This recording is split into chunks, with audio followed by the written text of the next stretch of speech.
जय भीम साथियों। आजकल सपाई पत्रकारों द्वारा चुनावी दौर में बसपा के खिलाफ एक विशेष नैरेटिव चलाया जा रहा है कि क्या बसपा अपने अस्तित्व बचाने की लड़ाई लड़ रही है।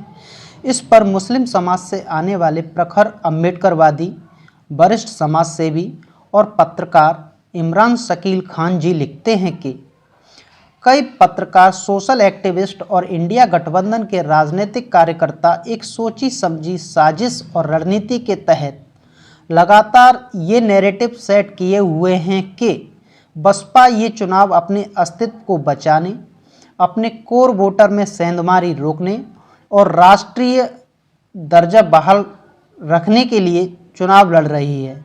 इस बात में रत्ती भर भी सच्चाई नहीं, सिवाय दुष्प्रचार के।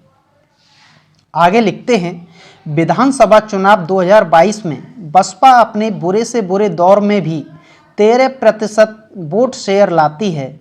उसके पास आधार दलित वोट है जो सभी 75 जिलों में प्रभाव रखता है, जबकि कांग्रेस के पास कोई आधार वोट नहीं है। कांग्रेस का 2022 विधानसभा चुनाव में 2% वोट शेयर रहता है, जो कि सबसे निम्न स्थिति पर है।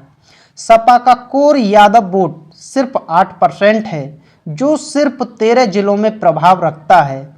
सपा समर्थक 2022 के चुनाव में प्राप्त जिस वोट शेयर पर लोहालाट हो रहे हैं, उस वोट बैंक में 1 दर्जन छोटे बड़े दलों, पल्लवी पटेल अपना दल, ओम प्रकाश राजभर सुभाषपा, जयंत चौधरी रालोद, केशव देव मौर्य महानदल के कार्यकर्ताओं की मेहनत का परिणाम है। कांग्रेस की यूपी में हमेशा सांस फूलती हैं।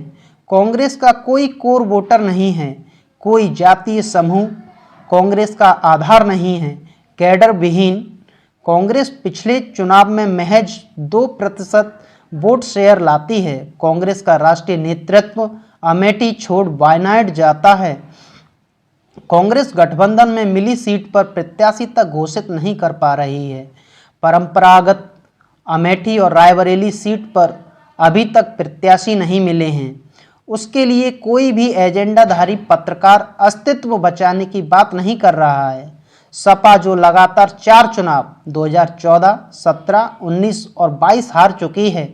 2014 लोकसभा चुनाव में जिसकी सिर्फ 5 सीटें थीं, 2019 के लोकसभा चुनाव में बसपा और रालोद के साथ गठबंधन के बावजूद सिर्फ 5 सीटें थीं। 2017 में कांग्रेस से गठबंधन के बाद भी 47 सीटें थीं। 2022 में 1 दर्जन दलों से गठबंधन करके मात्र 111 सीट आई, मगर उसके बारे में कोई भी एजेंडाधारी पत्रकार अस्तित्व बचाने की बात नहीं कर रहा है। वास्तविकता ये है कि 2024 लोकसभा चुनाव में समाजवादी के साथ पश्चिम में जयंत, मध्य में पल्लवी, पूर्व में ओम प्रकाश राजभर नहीं है। मुस्लिम वोट बैंक भी उपेक्षा से नाराज होकर खिसकने का डर है। इस डर की वजह से ही कांग्रेस से गठबंधन किया है, जिससे मुस्लिम वोटों के बिखराव को रोका जा सके। समाजवादी पार्टी ये चुनाव अस्तित्व बचाने के लिए मुस्लिम वोट बैंक को शिफ्ट होने से रोकने, अपने राज्य स्तर के दर्जे को बहाल करने के लिए चुनाव लड़ रही है। अगर कांग्रेस से गठबंधन न होता, मजलिस अपने उम्मीदवार खड़ा कर देती, तब अस्तित्व बचाने की लड़ाई कौन लड़ता। बसपा के पास खोने के लिए कुछ भी नहीं है, लेकिन सपा के लिए यह चुनाव करो या मरो की स्थिति वाला है। सपा के अध्यक्ष को अपना नेतृत्व साबित करना है। अगर वो इस बार हारते हैं तो ये लगातार उनकी 5वीं हार होगी।